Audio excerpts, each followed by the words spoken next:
നമ്മൾ ഇനി ശ്രദ്ധിക്കാൻ പോണത് നമ്മളിപ്പോൾ ഒരു പുതിയ എക്സൽ വർക്ക്ഷീറ്റ് എടുക്കാൻ പോവുകയാണേ. അപ്പോൾ ന്യൂ എന്ന് പറയുന്ന സ്ഥലത്ത് വന്നതിന് ശേഷം ബ്ലാങ്ക് വർക്ക് ബുക്ക് ഞാൻ എടുക്കുക.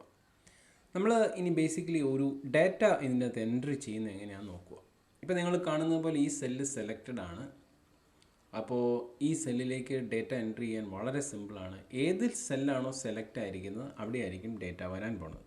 ഇപ്പം നമുക്ക് ഒരു എൻട്രി കൊടുക്കാം. ഞാനിപ്പം ഓട്ടോമൊബൈൽ എക്സ്പെൻസ്. എനിക്ക് ഈ ഓട്ടോമൊബൈൽ എക്സ്പെൻസസിൻ്റെ വലിപ്പം അല്പം കൂട്ടണമെങ്കിൽ ഞാനിവിടെ വന്നു. ഈ റിബൺ ഹോം റിബണിലാണ്, ഹോം ടാബിലാണ് ഇപ്പം നിൽക്കുന്നത്. അപ്പോൾ ഇവിടെ എനിക്ക് ഫോണ്ട് സൈസ് കൂട്ടാം. ഞാൻ ഇച്ചിരി ഒന്ന് വലിപ്പം കൂട്ടി ഇട്ടേക്കുവാണ്. ഓക്കെ, ഇനി രണ്ടാമത്തെ സെല്ലിൽ ഞാൻ ഓരോ കാറ്റഗറി എഴുതാൻ പോവാണ്. പെട്രോൾ, ടാക്സ് വണ്ടിയുടെ അടയ്ക്കണം, പിന്നെ അടുത്ത് പറഞ്ഞു കഴിഞ്ഞാൽ റിപ്പയർ. ഇതൊക്കെയാണ് എൻ്റെ ഓരോ കാറ്റഗറി. എനിക്കിനി ഇതിനകത്ത് വരുന്നത് ഓരോ മാസത്തെയും ചിലവുകളാണ് എഴുതേണ്ടത്. അപ്പോൾ ചിലവുകൾ എഴുതാൻ വേണ്ടി ഞാൻ ജാനുവരി, ഫെബ്രുവരി, മാർച്ച് എന്നിങ്ങനെ ഓരോ ഇത് എഴുതുക. അപ്പോൾ ഓരോ സെല്ലിലേക്കും ചാടി ചാടി പോകാൻ വേണ്ടി ഇതുണ്ട്. ടാബാണ് ഞാൻ പ്രസ് ചെയ്യുന്നത്. ടാബ് പ്രസ് ചെയ്യുമ്പം റൈറ്റിലേക്ക് പോകും. ഇനി ലെഫ്റ്റിലേക്ക് വരാൻ ലെഫ്റ്റ് ആരോയാണ് പ്രസ് ചെയ്യുന്നത്. ഡൗൺ ചെയ്യാൻ ഡൗൺ ആരോയാണ് പ്രസ് ചെയ്യുന്നത്. അപ്പ് ചെയ്യാൻ വേണ്ടി അപ്പ് ആരോയാണ് പ്രസ് ചെയ്യുന്നത്. ഇതൊക്കെ വളരെ സിമ്പിളാണ്, നിങ്ങൾക്ക് അറിയാവുന്ന കാര്യങ്ങളാണ്. മാർച്ച്, ഇനി ഏപ്രിൽ, ഇങ്ങനെ എഴുതിപ്പോവും. അപ്പോൾ എനിക്ക് പെട്രോളിൻ്റെ എക്സ്പെൻസ് എഴുതേണ്ടത് ഇത് കണ്ടോ, ഒരു പ്രശ്നം പറ്റി. എനിക്കിവിടെ പെട്രോൾ ജനുവരിയിലെ പെട്രോളിൻ്റെ എക്സ്പെൻസ് എഴുതാൻ പറ്റുന്നില്ല. അപ്പോൾ ഞാനിവിടെ എന്ത് ചെയ്യുന്നു, ഇവിടെ റൈറ്റ് ക്ലിക്ക് ചെയ്തതിന് ശേഷം ഇവിടെ ഈ ഇൻസേർട്ട് എന്ന് പറയുന്ന ഒരു ഓപ്ഷൻ ഉണ്ട്. അപ്പോൾ എനിക്ക് ഒരു സെല്ലിൻ്റെ റോ ഫുൾ ഇൻസേർട്ട് ചെയ്യാൻ പറ്റും. ഇപ്പം നിങ്ങൾ നോക്കിക്കോ, ഇൻസേർട്ട് അടിച്ചു. അപ്പം ഒരു റോ പുതിയതായിട്ട് ക്രിയേറ്റ് ആയി. അപ്പം ഞാൻ എന്ത് ചെയ്യുന്നു, ഇനി ഈ ജാനുവരി, ഫെബ്രുവരി, മാർച്ച്, ഏപ്രിൽ എന്നീ പറയുന്ന സെലക്ഷൻസിനെ ഞാൻ ഈ സൈഡിൽ ഇവിടെ കൊണ്ടുവന്നു കഴിഞ്ഞാൽ ആരോ മാർക്ക് കണ്ടോ, ഒരു 4 സൈഡിലേക്കുള്ള ആരോ മാർക്ക് വന്നിട്ടുണ്ട്.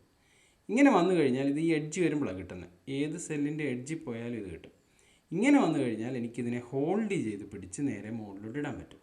ഇതാ അങ്ങനെ പോയി. ഞാൻ കൺട്രോൾ ഇസഡ് അടിച്ചു കഴിഞ്ഞാൽ ആ ആക്ഷൻ എനിക്ക് അൺഡു ചെയ്യാൻ പറ്റും. ഇനി എനിക്ക് ചെയ്യാൻ പറ്റുന്ന മറ്റൊരു ഓപ്ഷൻ, ഈ സെല്ലിനെ സെലക്ട് ചെയ്തിട്ടുണ്ടല്ലോ, ഇങ്ങനെ ഹോൾഡ് ചെയ്ത് സെലക്ട് ചെയ്യുന്നു. എന്നിട്ട് റൈറ്റ് ക്ലിക്ക് ചെയ്തിട്ട് എനിക്കിവിടെ കട്ട് എന്ന് പറയുന്ന ഓപ്ഷനുണ്ട്. ഇതാ, അതിനുശേഷം ഇവിടെ വന്നിട്ട് എനിക്ക് പേസ്റ്റ് ചെയ്യാം. ഇതൊക്കെ സിമ്പിളാണ്, നിങ്ങൾക്ക് അറിയാവുന്ന ഓപ്ഷൻസാണ്. പേസ്റ്റ് അടിച്ചു കഴിഞ്ഞാൽ അതവിടെ പോകും. ഇത് മറ്റൊരു ഓപ്ഷനാണ്. ഇനി കീബോർഡ് ഷോർട്ട് കട്ടാണ് നിങ്ങൾ ഉപയോഗിക്കുന്നതെങ്കിൽ control X and control V ആണ് പേസ്റ്റ്. അപ്പോൾ എനിക്കിപ്പോൾ ജനുവരിയിലെ എമൗണ്ട് എഴുതാനുള്ള ഓപ്ഷൻ ഉണ്ട്. ഇപ്പോൾ ജനുവരിയിൽ ഞാൻ 1500 രൂപയ്ക്ക് പെട്രോൾ അടിച്ചെങ്കിൽ ജനുവരിയിൽ 1500, ഫെബ്രുവരിയിൽ 3000 രൂപയ്ക്ക് അടിച്ചെങ്കിൽ ആ 3000 എനിക്ക് എൻ്റർ ചെയ്യാം. അപ്പോൾ ഈ രീതിയിലാണ് ഡേറ്റ എൻട്രി നടത്തുന്നത്. ഇനി ഇവിടെ ഒരു സെല്ലിൽ എഴുതിയ കാര്യം മാറ്റണം എന്നുണ്ടെങ്കിലോ, ഇപ്പോൾ ഈ ഓട്ടോമൊബൈൽ എക്സ്പെൻസ് എന്നുള്ളത് വെഹിക്കിൾ എക്സ്പെൻസ് എന്നാക്കണമെങ്കിൽ ഒന്നും ചെയ്യേണ്ടതില്ല. ആ സെല്ലിൽ വീണ്ടും ക്ലിക്ക് ചെയ്തിട്ട് നിങ്ങൾ ടൈപ്പ് ചെയ്ത് കഴിഞ്ഞാൽ അത് പോകും. ഇതുണ്ടോ. അപ്പോൾ ഏത് സെല്ലിലെ കണ്ടന്റ് റീപ്ലേസ് ചെയ്യാൻ ജസ്റ്റ് അത് സെലക്ട് ചെയ്യുക, വീണ്ടും എഴുതി കഴിഞ്ഞാൽ റീപ്ലേസ് ആവും. ഇതൊക്കെ ബേസിക് ആയിട്ടുള്ള കാര്യങ്ങൾ ജസ്റ്റ് നിങ്ങളൊന്ന് കാണിച്ചെന്നേ ഉള്ളൂ. ഇനി ഒരു കാര്യം ഇവിടെ കാണിക്കാമെന്ന് ഓർത്തത്, ഇപ്പോൾ വെഹിക്കിൾ എക്സ്പെൻസ് എനിക്ക് മറ്റൊരു കാര്യം ഇവിടെ ചേർക്കണം. ഞാനിപ്പം vehicle expense and insurance charge എന്ന് എഴുതണമെന്നുണ്ടെങ്കിൽ എനിക്കിനി ഇവിടെ വന്ന് സെലക്ട് ചെയ്ത് കഴിഞ്ഞാൽ ഇത് ഇവിടെ വന്ന് എനിക്ക് എഡിറ്റ് ചെയ്യാം. ഇതുണ്ട്, ഫോർമുല ബാറിൽ അത് കിടപ്പുണ്ട്. ഇവിടെ ക്ലിക്ക് ചെയ്യുന്നു, എനിക്കിനി എന്ത് വേണമെങ്കിലും ടൈപ്പ് ചെയ്യാം. ഉണ്ടോ, ആൻഡ് ഇൻഷുറൻസ് എനിക്ക് എഴുതിപ്പോൾ ഒരു കുഴപ്പമില്ല. ഇനി വേറൊരു സംഗതിയുള്ള രണ്ടാമത്തെ കോളത്തിലാണ് ഞാൻ എഴുതാൻ തുടങ്ങുന്നതെങ്കിൽ ഞാനിവിടെ ഇപ്പോൾ ടെക്സ്റ്റ് എന്ന് എഴുതുകയാണ്. അപ്പോൾ കണ്ടോ, ഈ വെഹിക്കിൾ എന്നുകൊണ്ട് ഇവിടെ കട്ടായിപ്പോയി. കാരണം എന്താ, ഇവിടുത്തെ ഡേറ്റയാണ് ഇപ്പോൾ ഇവിടെ വിസിബിൾ ആയിരിക്കുന്നത്. ഇത് ഓവർലാപ്പ് ഇവിടെ ഡേറ്റ ഇല്ലാതിരുന്നപ്പോൾ കുഴപ്പമില്ലായിരുന്നു, അത് ഫുള്ള് കാണിക്കുമായിരുന്നു. പക്ഷേ ഈ സെല്ലിൽ എന്തെങ്കിലും ഒരു ഡേറ്റ ഉണ്ടെങ്കിൽ ഇത് കട്ടായിപ്പോവും. അപ്പോൾ നിങ്ങൾക്ക് ഈ സെല്ലിൻ്റെ വലിപ്പം കൂട്ടണമെങ്കിൽ കൂട്ടാൻ പറ്റും. ഇതാ ഇവിടെ ഇങ്ങനെ ഹോൾഡ് ചെയ്ത് പിടിക്കണം, എയുടെയും ബിയുടെയും കോളത്തിനിടയ്ക്ക്. അതിനുശേഷം നിങ്ങൾക്ക് ഈ സെല്ലിൻ്റെ വലിപ്പം കൂട്ടാം. ഇതുണ്ട്, ഇപ്പോൾ എയുടെ വലിപ്പം ഇത്രയും കൂട്ടാൻ പറ്റും.